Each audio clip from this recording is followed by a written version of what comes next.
Hi, my name is Eti Martinez.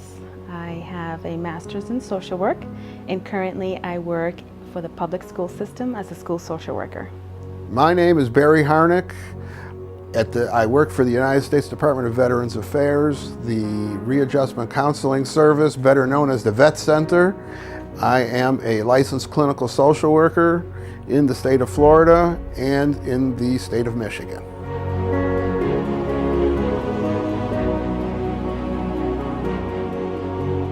I think what made me want to be a social worker was when I was younger, at my church, we had a male social worker who was our Bible teachers and was very involved with the youth, and he invited me one day to shadow him in his work. At that time he was working at the hospital, and one of his jobs was to follow up with battered women who had come in through the ER. And so he took me to do home visits with him and follow up with these women. So he exposed me to a world that I had never been exposed to, and that day I knew that that's what I needed to do for the rest of my life. There are many reasons why I wanted to be a social worker. You have to go way back in time. I call it the Dark Ages, but it's 1970. When I first started, I did work on a suicide prevention hotline.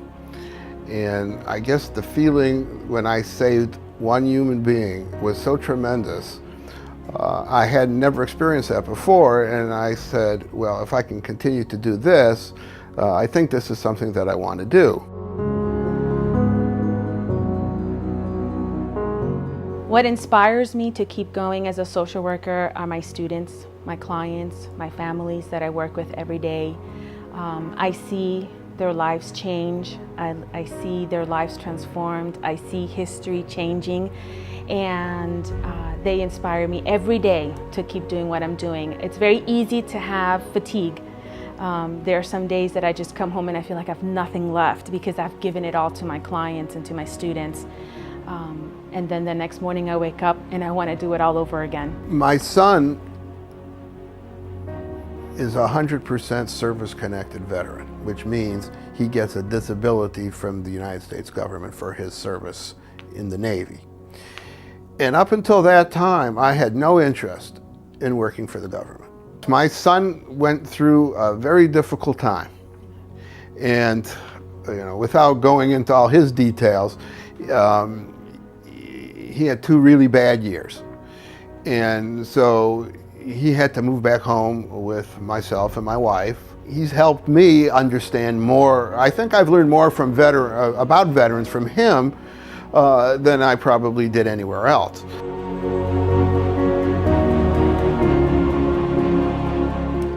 I think the policies that I have seen that has changed our work as social workers, for me, has been the title protection. I think that for many years there were many people with good intentions that did not have our degree, that were doing work that was outside of what social workers actually do. And it gave the social work degree a bad name or a bad reputation. And so I think that that has reduced some of that negative stigma of having to work with a social worker because of the title protection. And I love that I can say that I am a social worker and anyone else who uses that title has the same degree that I do. And I think that one of the biggest problems that social workers face is that recognizing the relationship between a piece of paper, whether it's an insurance piece of paper or it's a piece of paper that you're writing a note working for the government, that if you don't do it, you can't prove what you're doing. So our professors used to tell us, if it isn't written, it isn't. And so it's critical in that term that you follow those procedures and policies. Well, social work means a lot to me. It's afforded me opportunities that I might not have had otherwise. I guess getting a really good education in social work has benefited me not only as a clinical social worker, but it's benefited me in the business world as well, because it teaches you a different way to think. different way to look at a problem. To me, social work means I'm a bridge. I am the person who fills in the gap, who takes one person from where they currently are to where they want to be. So I am that link. I'm the link between the schools and the families. I am a link between the student and their teacher. I am a link between the students and their bullies. So I see myself as that person who just always bridges that gap, whatever that may be.